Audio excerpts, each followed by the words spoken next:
I'm a teacher, and for a few years, my wife and I had a very difficult time having children, and so we went to professionals and doctors. The doctor told us that we have to take a certain medication, and that we have to do an operation, but that the medication will help the situation when we do the operation. Okay, so I call the Rebbe, I call the office, and I ask for a bracha. Great. And as a teacher, I told my students that the Rebbe gives out dollars on Sundays, and one of my students said, I'd really love to go. I said, all right, you know what, let's go Sunday before my wife's having an operation, we'll go. But that day I wasn't feeling so good, and I decided I was just going to stay home, and I called my student, but he sounded so disappointed. I said, all right, let's go. Who am I to deny the kid a chance to see the Rebbe? So I'm waiting my turn online, and I'm practicing what I'm going to say to the Rebbe, because I only have a few seconds. When I come to the Rebbe, I said, you know, my wife is having an operation tomorrow, and this is her name. So the Rebbe looked at me, and he said very clearly, tomorrow you will hear good news.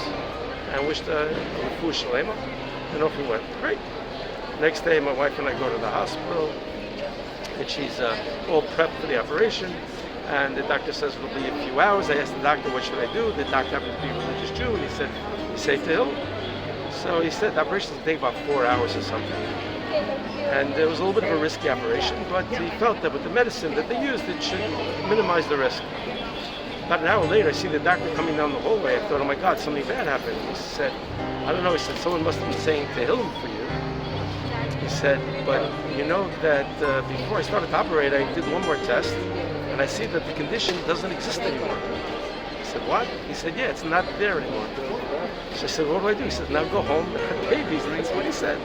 I said, okay, great. Then I thought to myself, oh my gosh, yesterday I was just by the Rebbe, and the Rebbe said, I'm going to hear good news. The Rebbe said, that would be enough. But the fact that I was going to hear good news, I called the office right away. I let Rabbi Groner know what went on. And then a year later, we had twins. And I brought the twins to get their dollars from the Rebbe in person. Actually, it was on Yud Beis Tammuz. Actually, it's today.